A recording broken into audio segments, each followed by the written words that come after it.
میں آپ حضرات کے سامنے ہمارے جامعہ کے طلباء میں سے طالب علم محمد سہیل کو دعوت دیتا ہوں، تشریف لائے اور یہ تقریر ہم سب کے ساتھ پیش کروں۔ السلام علیکم ورحمۃ اللہ وبرکاتہ۔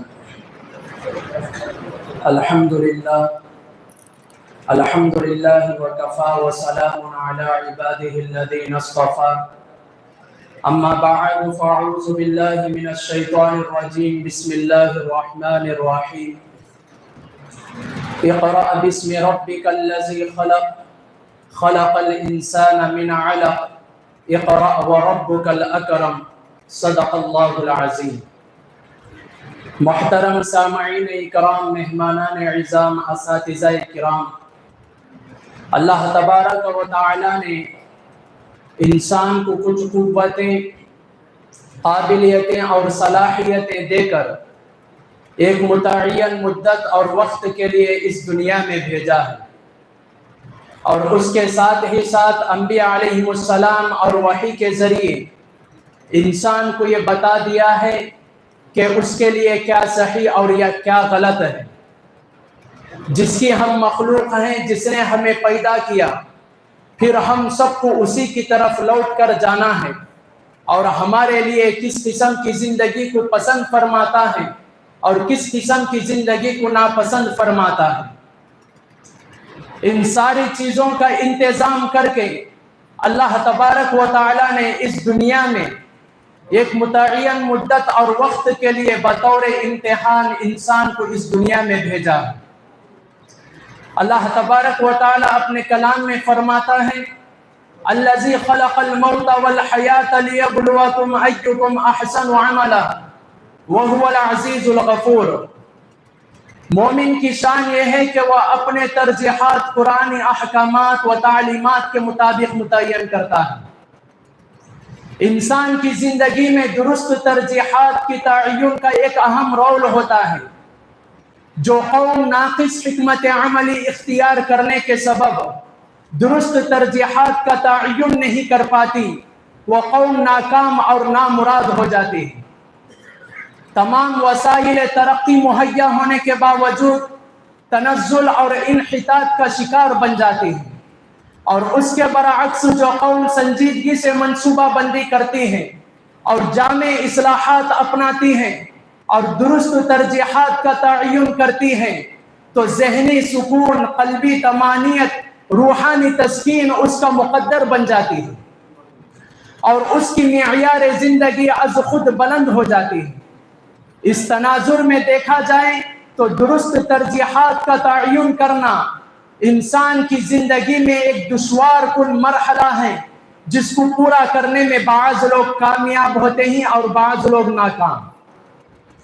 اعمال میں ترجیحات کی اہمیت اللہ تبارک و تعالیٰ کے اس قول سے واضح ہوتی ہے، اجعلتم سقایۃ الحاج وعمارۃ المسجد الحرام کمن آمن باللہ والیوم الآخر وجاہد فی سبیل اللہ لا یستوون عند اللہ واللہ لا یہدی القوم الظالمین۔ کیا تم نے حجاج اکرام کو پانی پلانے اور مسجد حرام کی دیکھ بھالی کو اس شخص کے عمل کے برابر ٹھہرا لیا جو اللہ پر اور یوم آخر پر ایمان لایا ہو، جو اپنے جان اور مال سے اللہ کی راہ میں جہاد کرتا ہو؟ لا یستوون عند اللہ، یہ دونوں برابر نہیں ہو سکتے۔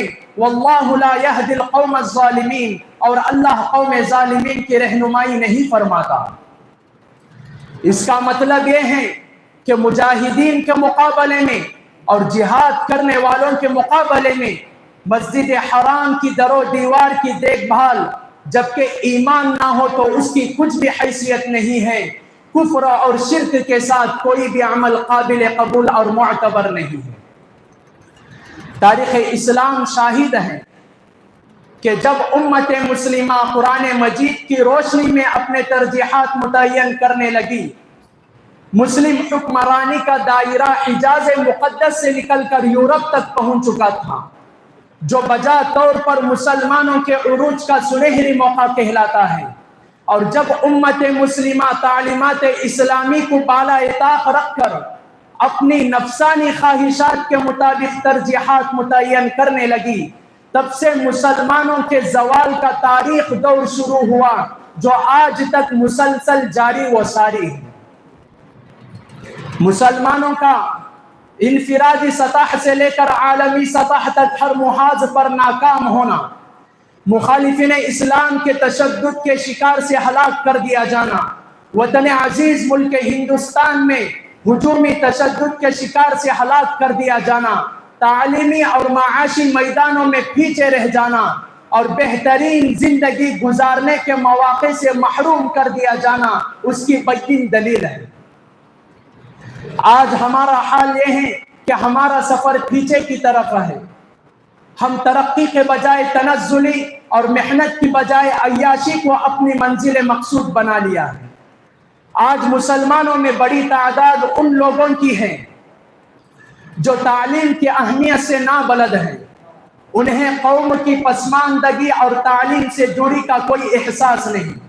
آج مسلمانوں میں جو مزدور قسم کا طبقہ ہے، آج وہ اسی فکر میں ہے کہ اپنے بچوں کو پتھر پھوڑنے اور ہوٹل کے میز صاف کرانے یا ان جیسے اور کاموں میں کس طرح لگائیں تاکہ یومیہ کچھ پیسے حاصل ہو جائیں اور اس سے گھر چلانا آسان ہو۔